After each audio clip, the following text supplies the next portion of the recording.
घटना चक्र बीपीएससी पूर्वावलोकन 2026 की इस सीरीज़ में अब तक हमने प्राचीन भारत का इतिहास पढ़ लिया है और आज हम पढ़ने जा रहे हैं मध्यकालीन भारत का इतिहास। और हम इस घटना चक्र की इस बुक में PYQ MCQ के ज़रिए क्वेश्चंस को सॉल्व करेंगे और उस क्वेश्चन का विश्लेषण देखेंगे। तो आइए हम देखते हैं पहले चैप्टर से। मध्यकालीन भारत के इतिहास का फर्स्ट चैप्टर क्या है? भारत पर मुस्लिम आक्रमण, जिसका पहला क्वेश्चन है कि भारत में मोहम्मद गौरी ने किसके प्रथम अक्ता प्रदान किया था? किसको? भारत में मोहम्मद गौरी ने किसको प्रथम अक्ता प्रदान किया था? 39 बीपीएससी प्री 1994 में ये क्वेश्चन पूछा गया है। तो इसका सही उत्तर है ऑप्शन ए, ताजुद्दीन इल्दोज़, कुतुबुद्दीन ऐबक, शमसुद्दीन इल्तुतमिश या नासिरुद्दीन कुबाचा। तो इसका सही उत्तर है ऑप्शन ए, कुतुबुद्दीन ऐबक, जिसने गुलाम वंश की स्थापना की थी। आइए इसका विश्लेषण देते हैं। गौरी की विजयों के बाद शीघ्र ही उत्तर भारत में अक्ता प्रथा स्थापित हो गई। भारत में मोहम्मद गौरी ने कुतुबुद्दीन ऐबक को प्रथम अक्ता या इक्ता प्रदान किया था 1192 से 1206 ईस्वी तक। उसने गौरी के प्रतिनिधि के रूप में उत्तरी भारत के विजित भागों का शासन संभाला। इस अवधि में ऐबक ने उत्तरी भारत में तुर्की शक्ति का विस्तार भी किया। सेकेंड क्वेश्चन क्या है? मोहम्मद गौरी गुजरात के चालुक्यों द्वारा कब पराजित हुआ था? गुजरात के चालुक्यों द्वारा कब पराजित हुआ था? Option A 1192, option B 1191, option C 1185 या ऑप्शन डी 1178। ऑप्शन ई उपर्युक्त में से कोई नहीं, उपर्युक्त में से एक से अधिक। तो इसका सही उत्तर ऑप्शन डी 1178। आइए इसका विश्लेषण हम देखते हैं कि क्या है। मोहम्मद गौरी ने 1178 में गुजरात पर आक्रमण किया। इस समय गुजरात का अहिलवाड़ चालुक्य शासक मूलराज सेकंड था। उस समय मूलराज सेकंड की संरक्षिका उसकी विधवा माता नायका देवी ने गौरी के विरुद्ध चालुक्य यानी सोलंकी सेना का नेतृत्व किया था।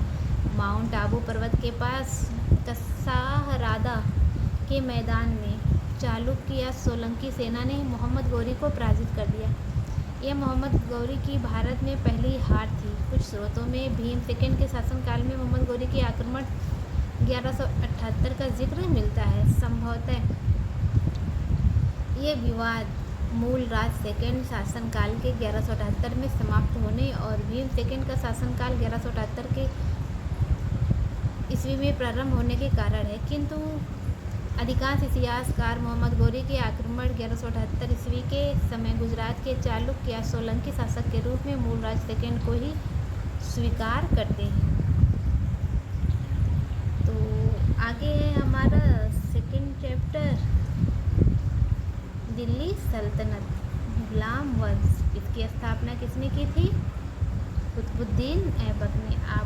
आज हम मिथ का क्वेश्चंस देखेंगे और इससे क्वेश्चन का विश्लेषण भी करेंगे। तो आइए हम पहले क्वेश्चंस को सॉल्व करते हैं और इसका विश्लेषण भी देखते हैं। तो हमारा फर्स्ट क्वेश्चन है, गुलाम वंश का प्रथम शासक कौन था?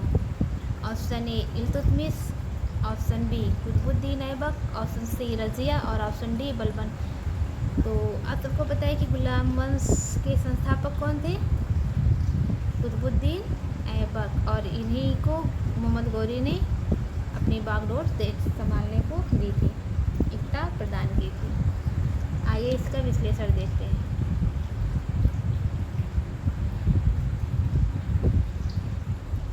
भारत में गुलाम वंश का प्रथम शासक कुतुबुद्दीन ऐबक 1206 से 1210 ईस्वी था। वह ऐबक नामक तुर्क जनजाति का था। बचपन में उसे निसापुर के काजी फखरुद्दीन अब्दुल अजीज़ कूफी ने एक दास के रूप में खरीदा था। काजी ने उसकी उचित ढंग से देखभाल की और सभी शिक्षाओं में पूर्ण कराया। ऐबक बचपन से ही अति सुरीले स्वर में कुरान पढ़ता था, जिस कारण वह कुरान का पाठ करने वाला के नाम से प्रसिद्ध हो गया। बाद में वह निशापुर से गजनी लाया गया, जहां उसे गौरी ने खरीद लिया। अपनी प्रतिभा, लगन और ईमानदारी के बल पर शीघ्र ही ऐबक ने गौरी का विश्वास प्राप्त कर लिया। गौरी ने उसे अमीर आखुर के पद पर प्रोन्नत कर दिया और यहीं से उसके जीवन का एक नया अध्याय आरंभ हुआ। दिल्ली का पहला तुर्क शासक था। यद्यपि वह लाहौर से ही शासन करता था। ऐबक ने कभी औपचारिक रूप से सुल्तान की उपाधि धारण नहीं की। उसने केवल मलिक और सिपह सालार की पदवियों से ही अपने को संतुष्ट रखा। गौरी के उत्तराधिकारी गियासुद्दीन द्वारा मुक्ति पत्र प्राप्त करने के बाद नियम पूर्वक 1208 ईस्वी में ऐबक को दास्ता से मुक्ति मिली।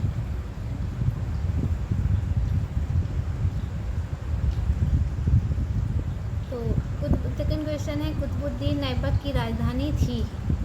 अभी ये आपने ऊपर पढ़ा कि कुतुबुद्दीन लाहौर से शासन करता था, तो इसका सही उत्तर होगा ऑप्शन ए, लाहौर। इसका विश्लेषण हम देख लेते हैं। मोहम्मद गौरी की मृत्यु 1206 ईस्वी के बाद लाहौर के विशिष्ट जनों एवं अमीरों ने कुतुबुद्दीन ऐबक को सार्वभौम शक्तियाँ ग्रहण करने के लिए आमंत्रित किया। अतः उसने लाहौर जाकर सत्ता ग्रहण की तथा 1206 ईस्वी में औपचारिक रूप से सिंहासन रूढ़ हुआ। ऐबक की राजधानी लाहौर थी। गद्दी पर बैठने के बाद ऐबक के सामने सबसे बड़ी कठिनाई गौरी के दास और उसके राज्य के उत्तराधिकारी ताजुद्दीन यल्दौज और नासिरुद्दीन कुबाचा की तरफ से था। ऐबक ने अपनी पुत्री की शादी कुबाचा से कर उसे अपने पक्ष में कर लिया, किंतु यल्दौज की तरफ से खतरा बना रहा। यही कारण था कि ऐबक सदा लाहौर में ही रहा। उसे दिल्ली आने का कभी अवसर नहीं मिला। नेक्स्ट क्वेश्चन से थर्ड क्वेश्चन है, क्या है? मुस्लिम शासक जिसका साम्राज्य दारुल इस्लाम का एक भाग माना जाता था, वो क्या था? Option A Balban, option B Razia, option C Iltutmish, option D Nasiruddin, option E उपर्युक्त में से कोई नहीं या उपर्युक्त में से एक से अधिक। तो इस क्वेश्चन का सही उत्तर है ऑप्शन सी, इल्तुतमिश। चलिए इसका विश्लेषण देख लेते हैं। ऑप्शन सी, इल्तुतमिश के काल में 1229 ईस्वी में बगदाद के खलीफा ने इल्तुतमिश को खिल्लत प्रदान की।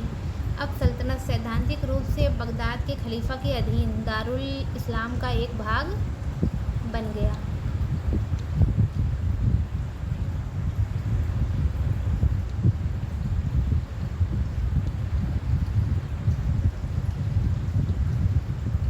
आइए देखते हैं fourth question number 4।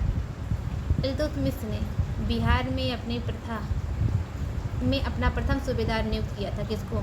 ऐवाज, option B Nasiruddin Mahmood या ऑप्शन सी अली मर्दान या ऑप्शन डी मलिक जानी। तो इसका सही उत्तर है ऑप्शन डी मलिक जानी। ये 2008 में पूछा गया।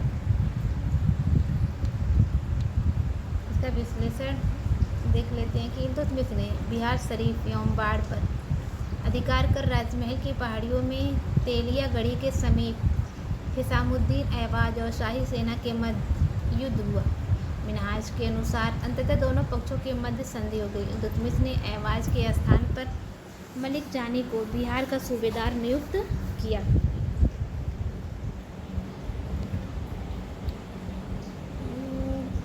Second question 5।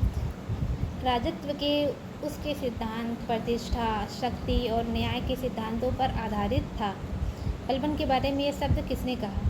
Option A B M Habibullah, B Ziauddin Barani, C Stanley Lane Poole या option D R P Tripathi या ऑप्शन ई उपर्युक्त में से कोई नहीं, उपर्युक्त में से एक से अधिक। तो इसका सही उत्तर होगा ऑप्शन बी, जियाउद्दीन बर्नी।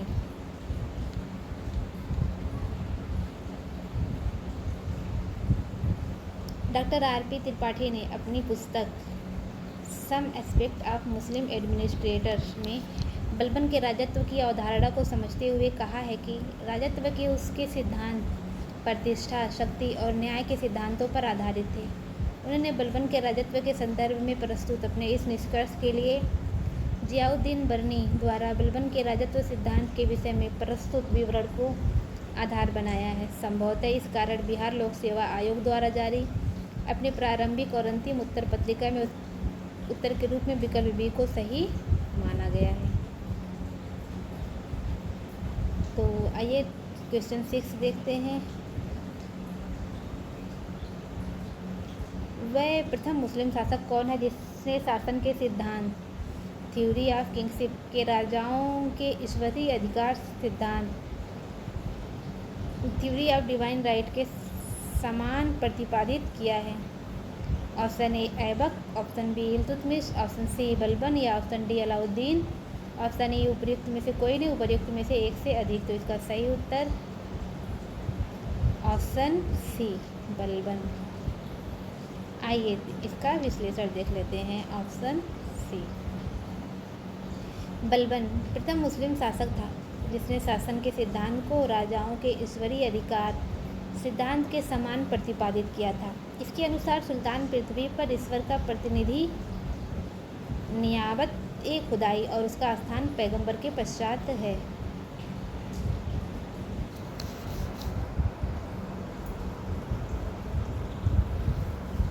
राजा